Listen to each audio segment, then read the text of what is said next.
Hello everybody. In the video today, we're going to talk about accumulation functions free response questions. Let's start with the breakdown. There are four basic types of questions. One is to evaluate either like g of x, g prime of x, g double prime of x.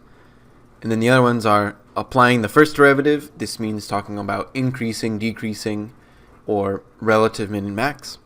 Apply the second derivative, which is point of inflection or concavity, and then a whole bunch of stuff fits into the other category. And you'll start to see the types of patterns of the types of questions that come up. And we're just going to jump right into the first one.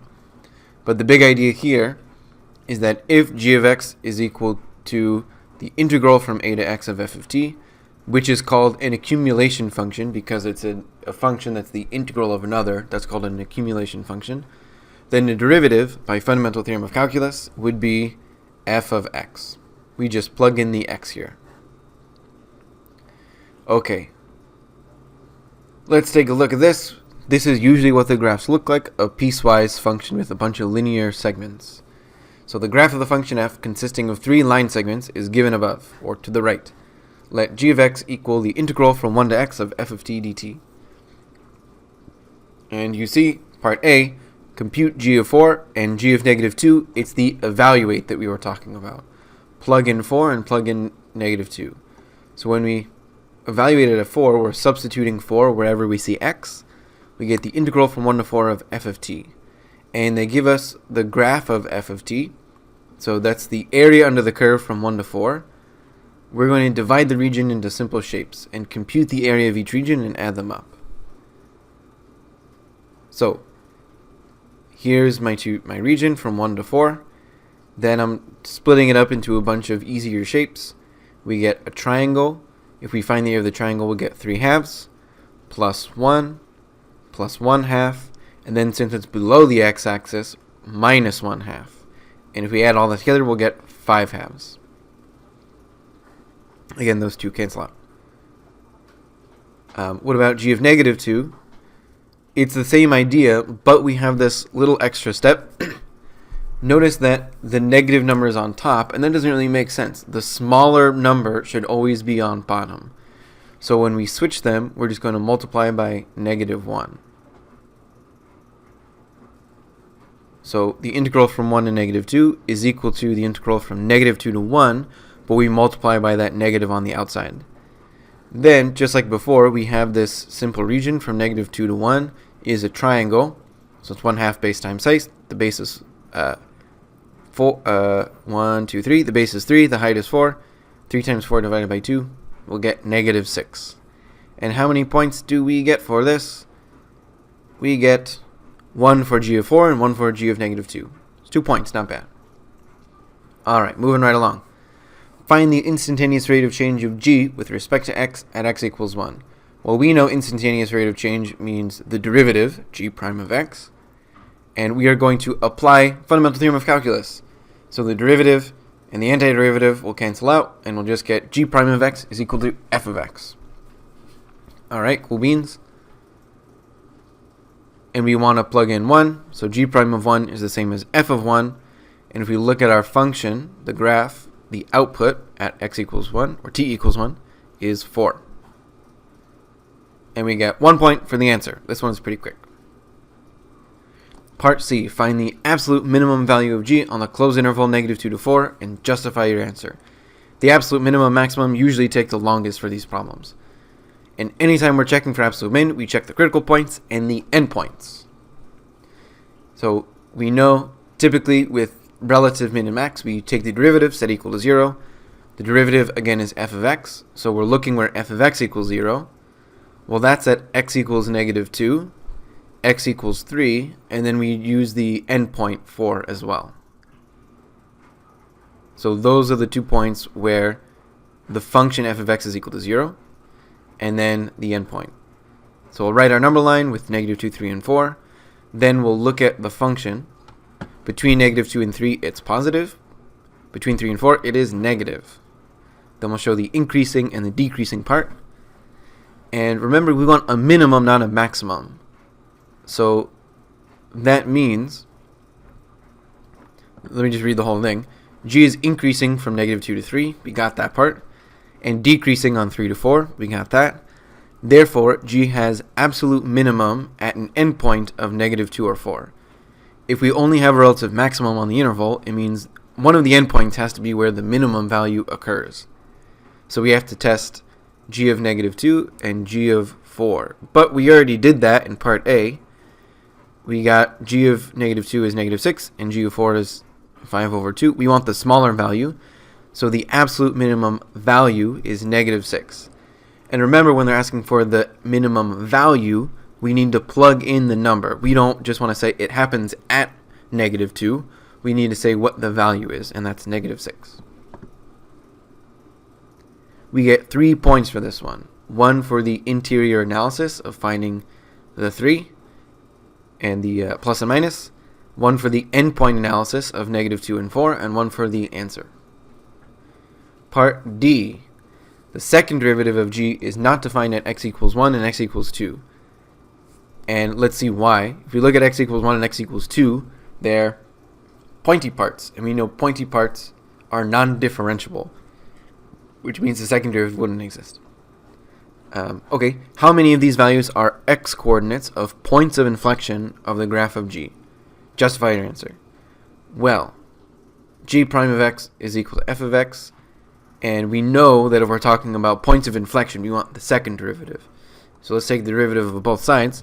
That means G double prime of x is equal to f prime of x.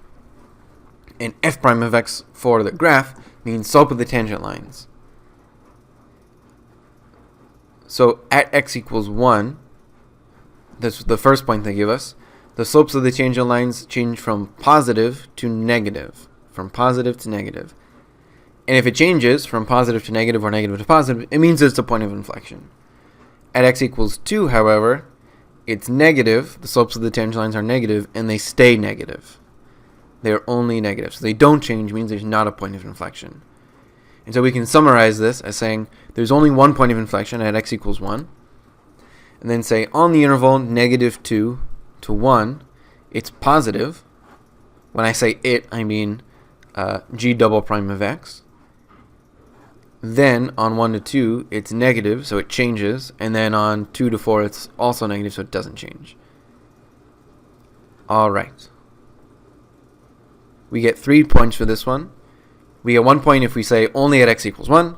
1 point for showing that x equals 1, G of 1 is a point of inflection. And 1 for showing that the other point is not a point of inflection. And we are done. 1 down. High five a person. Hey Zoe, want to give me a high five? Yeah. It's coming. Thanks. Also, I like this dog. Math, math, math. Got it. Alright, let's do another one. This one is curvy, so we're probably not going to be able to just like break it into shapes and use the shapes, but we can answer a lot of the similar questions. The graph of a differentiable function f on the closed interval -3 to 15 is shown in the figure above to the right.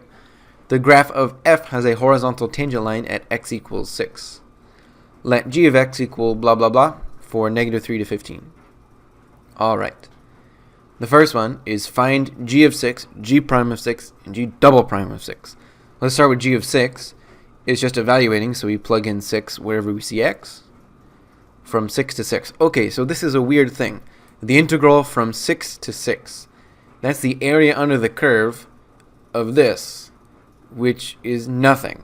Anytime the bounds are the same, the integral is automatically 0. So that's why we get a final answer of 5 here, because 5 plus 0 is just 5. Alright, what about g prime of 0? G prime of 0, we're going to use fundamental theorem of calculus. G prime of x, derivative of 5 is 0, derivative of this antiderivative is the stuff inside, so f of x. That means g prime of 6 is f of 6, so we look at the output, f of 6 is equal to 3. And the last part, if the first derivative of g is equal to f, then the second derivative of g is the first derivative of f. It's the same thing as last problem. So g double prime of 6 is f prime of 6, which is 0. How do we know that? Well, again, f prime derivative means slope of the tangent line, and they tell us that at x equals 6 we have a horizontal tangent line. And we know that the slope of a horizontal line is 0. And we get 3 points for this, one for each of them. One for g of 6, g prime of 6, and g double prime of 6. So we're going to get used to this, and you're going to be happy about this question because it's usually quick and easy. On what intervals is g decreasing? Justify your answer. Okay, we know decreasing. It's a key word. If g of x is decreasing, it means that the first derivative is negative. So let's look at the derivative. It's the same as f of x, so it means f of x is negative. Or if we're looking at the graph, it means it's below the t-axis. There's two regions of our graph that are below the t-axis. Let's describe them with the interval. So we can say g is decreasing on -3 to 0 and 12 to 15, since g prime of x, which is equal to f of x, is less than 0 for x less than 0, which is this region, and x greater than 12, which is this region. You can also say on the same intervals. We get 3 points for this one. One for the first interval, one for the second, and one for the justification. So I think this one is a pretty nice question for getting our points. C. On what intervals is the graph of g concave down? Another key term, concave down. We know it. Concave down means the second derivative is negative. So the second derivative is f prime of x. That's the slope of the tangent lines. But let's go one step further. If f prime of x is less than 0, if the derivative is negative, then it means the original function is decreasing. So we just have to look on this graph where f is decreasing, and it's this whole region here. So again, if the first derivative is negative, it means the original function is decreasing. We look on our graph for decreasing, and we're going to write the graph of g is concave down on the interval 6 to 15, since g prime is equal to f is decreasing on this interval. Decreasing on the interval. How many points? 2 points.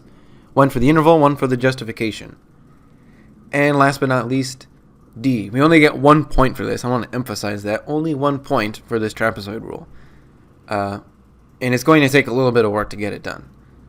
But find a trapezoid approximation of the integral from -3 to 15, the entire region, using 6 subintervals of length 3, delta t equals 3. And that's good because all the intervals are the same, so we can factor out the base of each trapezoid. So trapezoidal rule, delta t equals 3. We're going to set it up like this. Delta t over 2. I put in black the things that we need to remember for trapezoid rule. And that's that we divide delta t by 2, and each of the inside non-endpoints, I think I have the hiccups, each of the non-endpoints get multiplied by 2 because you're using the same side twice of each trapezoid. And let me just draw the trapezoids. Notice that this is just the triangle because there is no space for the rectangle that goes underneath the trapezoid. Another triangle, here's our trapezoid, another trapezoid, triangle, triangle. So this is the area we're computing, and if you felt more comfortable just going through and adding up each of these, you would get the same thing, and you would get full credit because it's trapezoidal method. You're just doing it without the setup. So if we evaluate this, you can check my math, just make sure it's correct. It's just algebra. And we should get a final answer of 12. And a few of you asked for more trapezoid rule practice in class, and that is coming up, don't worry. But I'm just going to leave this one here for now because it's only worth 1 point. It doesn't contribute a lot to this accumulation problem. And it doesn't show up very often on the accumulation problems. High five 2 people. Zoe, give me another high five. Okay. She's got to get up every time because she's sitting on the couch. Don't trip over the wires. High five. And then another one. Wait, left hand now. That was a bad. That's okay. Thank you. You're welcome. Alright, one more for this video, and then we are out of here. The graph of the function f shown above consists of 2 line segments. Let g be the given function. Let g be the function given by g of x equals integral from 0 to x of f of t dt. The first question should look familiar. We just answered it for the other one. Find g of -1, g prime of -1, and g double prime of -1. So g of negative 1, plug it in where you see x. But since negative 1 is in the wrong spot, it should be in the bottom, we flip the bound and multiply by a negative, that negative 1 here. And now we say, well, we don't have the function, but we have the graph. So the integral is the area under the curve from negative 1 to 1. It's 1/2 base times height. And it's negative from our flipping the bounds. That's negative 3 over 2. We know fundamental theorem of calculus for g prime of x. It cancels out the integral, the antiderivative, and we get f of x. So g prime of negative 1 is equal to f of negative 1. We look at the output on the graph. F of negative 1 is 0. Beautiful. Last one. Take the derivative of both sides. We get g double prime of x is equal to f prime of x. So g double prime of negative 1 is equal to f prime of negative 1. So this time we're looking at the slopes of the tangent line at this. So really just the slope of this point. And I used these 2 points. So 3 minus 0 is equal to 0 minus negative 1. That's just the change in y over change in x, and that's how we got the 3 here. You could also use these 2 points. Doesn't matter because it's all the same line segment. 3 points for this. Again, 1 for each of g of 1, g prime, and g double prime. Nice. B. For what values of x in the open interval negative 2 to 2 is g increasing? Explain your reasoning. Alright, so we know if g is increasing, it means that g prime is positive. And that means f of x is positive, so above the t-axis. Here's the region above the t-axis. If we write it in an interval, or with our justification, we say g is increasing on negative 1 to 1 because g prime, which is the same as f of x, is greater than 0 on this interval. Is that quick? That easy? We know since if g is increasing, it means that the derivative is positive. The derivative is also just the function f of x that we have a graph of, and if it's positive, it means it's above the x-axis. 2 points, 1 for the interval, 1 for the reason. Part C, for what values of x in the open interval negative 2 to 2 is the graph of g concave down? Explain your reasoning. Okay, concave down means the second derivative is negative. G double prime of x is negative. So g double prime of x is f prime of x. So if f prime of x is negative, it means that the original function is decreasing. So look at the graph where f is decreasing. Pretty easy to tell on this graph. It's this region, 0 to 2. And we can write our conclusion. The graph of g is concave down on the interval 0 to 2 because g double prime of x, which is equal to f prime of x, is less than 0 on this interval. I would stick with that one rather than the other one, but you can read that one if you want. How many points? 2 points. 1 for the interval, 1 for the reason. And the last part, part D, is on the axes provided, sketch the graph of g on the closed interval negative 2 to 2. So I just put the answer right away with the grading rubric, but we will walk through how to get this graph. So first of all, for the graph of g, it's good to know the zeros of the function. So note that if we plug in 0, then we get 0. That should make sense because they're the same boundary. So the integral from a to a is always 0, just like we had in the very beginning. If we put negative 2, we get 0 because we solved that in part A.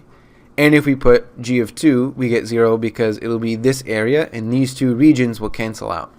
So that's where we get these 3 zeros for our function. We then knew that our function was increasing between negative 1 and 1, so we could draw this rough shape that it's increasing. We also figured out in part C where it was concave down. It was concave down. Where was it concave down? Let's see. I forget. Concave down on 0 to 2. So concave down 0 to 2. And if we really just need to connect the dots now. Even with this, it's enough. We know that we have to connect and come back, so we can just come back like that on either side. This might be more of a tricky one, but we can do more practice in this in class. So, we are done. We did 3. Let's high five someone. Zoe. Did I get high five someone? Yeah, we're all done, so you get to do this. Oh man, this is the second video I made tonight, so it's a lot of work. Let's go. Yeah, triple, and then double one. You did it. See you in class tomorrow.